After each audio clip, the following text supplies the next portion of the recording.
coming from Forbes.com. Our lovely independent retailers, and the message: Yep. Shop small, and they got to keep it up. And this wasn't a temporary measure. What stood out here, Dan?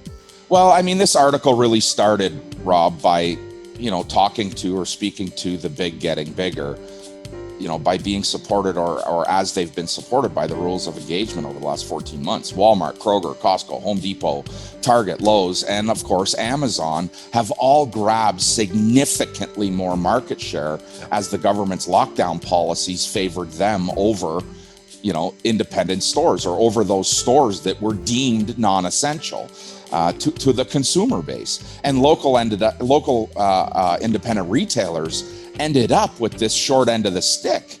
But there's a strategy to be played here. And let's just go back to our first story and talk about Rebecca and Claudia and what they're doing to shop local to support that movement. And yes, the article went on to share a bunch of stats here, Rob. 55% of the population is looking forward to migrating away from, big commerce or from big e-com engines, and to be more supportive of the local community. But the local community, the local business has to stand up and shout.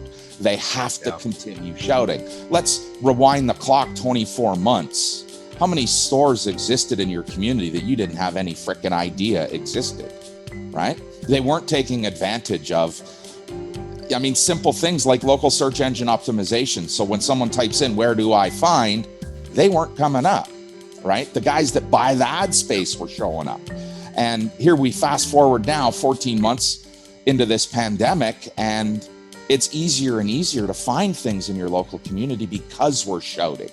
And if we haven't recognized this evolution that has happened, that we've evolved as business people, we'll fade to black very quickly. We have to continue standing up for ourselves and shouting, hey, we're here and we need your support.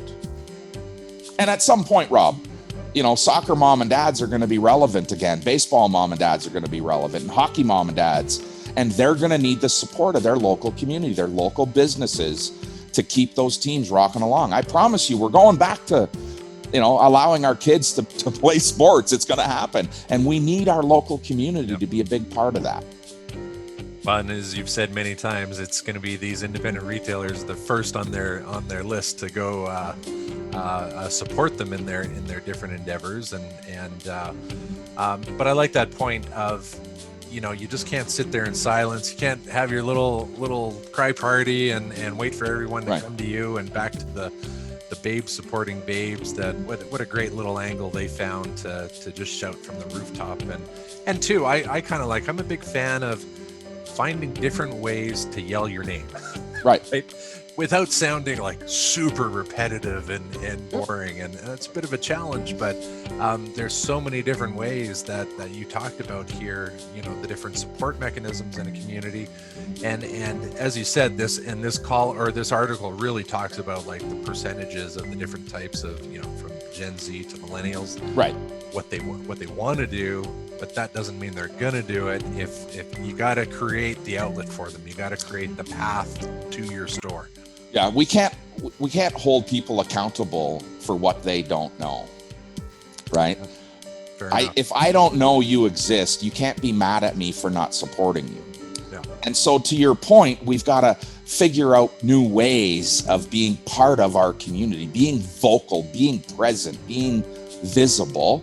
And some of that, Rob, is right up your alley in creating unique content for people. And retailers have to look at what's out there in the marketplace today, in this world of marketing, and say, okay, if I just simply copy my neighbor, who's going to get the business?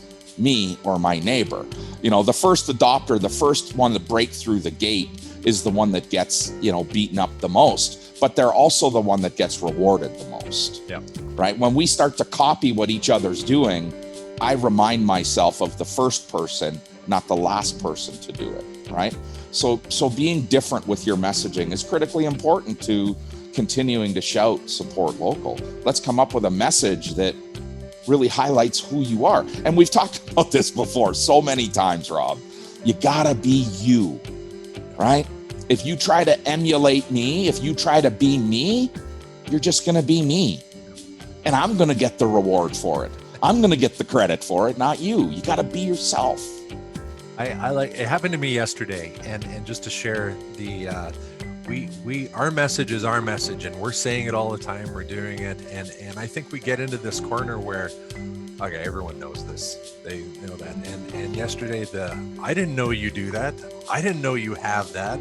And I don't care what you sell or what your product or service. You've heard that line in the last month or two, and that's just a reinforcement that don't assume everyone knows you have it or you do it and you just keep pumping those messages out. Right. And because a lot of times, and there's good old school advertising, frequency and impression, people just need to hear it repeatedly. And I'm going to tell you this. So, in certainly the last decade, I feel like I've been fairly involved in my community. Maybe in the last 18 months that it fades a little bit to black, but I've always been pretty invested in this community and know a lot of the business people. You end up in the same circle with business people, whether it's chamber events or Rotary or hospital or whatever it is. You always end up seeing a lot of the same people. I mean, we're in a small town, Rob. We're only 60,000 people, and I need a fridge and a dishwasher for the new office. So I go in to see Sean, and I say to Sean, "Hey man, need a new fridge. Hey, how you doing, Dad? Blah, blah, blah. Yeah, good to see you again. Whatever." And I gave him the name of my company to deliver the fridge and the dishwasher to him. I was like, Canadian Retail Solutions. He pauses for a minute. He's trying to think. He's like, I think I talked to you guys a year or so ago out in Toronto, looking for something. And I'm like, Toronto? You were probably talking to the guy that's 2 blocks away from you. But that was a reminder for me that here in my own backyard, people do not know what we do in St. Albert. People don't know about about Canadian Retail Solutions and all of the things that we offer retailers, because here was a retailer that didn't know it was in his own backyard and chose not to buy from this company. So we got into this conversation. He chose not to buy from them because they were from Ontario, not Alberta. Now, listen, there's not that much technology when it comes to point of sale here in Alberta, but certainly there's tons in Western Canada. Yeah. And he chose to do something different because he wanted to work with someone local and he didn't know we existed. He thought he was talking to us in Toronto. Terrible story. Kicked my ass all the way home. But you thought he knew. You thought, I've kind of, hey, I'm here. I've been here forever. I talked to you before. You know it. Well, I didn't know. and man, it's just such a... I didn't hear you. That's the thing. Some people don't hear what you're saying, right? And I was going to make a reference to White Men Can't Jump, but you and I are probably the only ones that get that reference from a 25-year-old. At my game weight, I got about a 3-inch basketball vertical. That's why I stuck to the game of hockey. Yeah.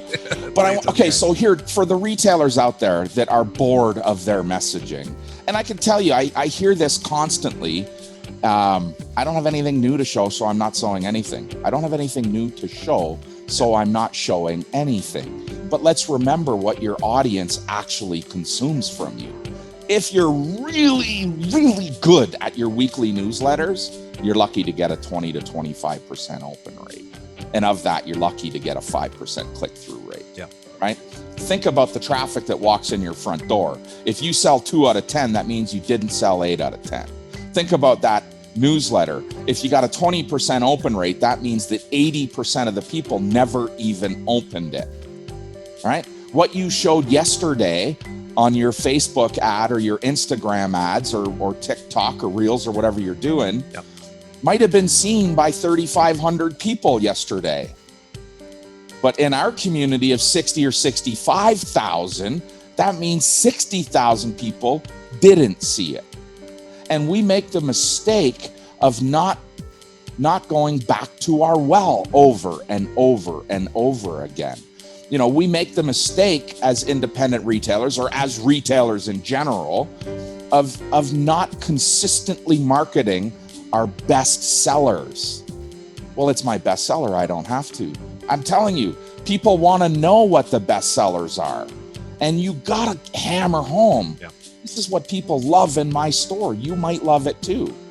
And showcasing different things. And we talk about this. And even on, the Retail by CRS website, there's a marketing health assessment. Go click that button and just have a talk with a marketing specialist to say, hey, what should I be doing? How should I be doing? Don't pay for anything today. Let's figure out what you should be doing. And this whole, mantra that we're talking about, shop local and support local, has to come from you being repetitive. You got to keep your foot on the gas, man. As soon as you lift off, traffic's gone by you. Right on.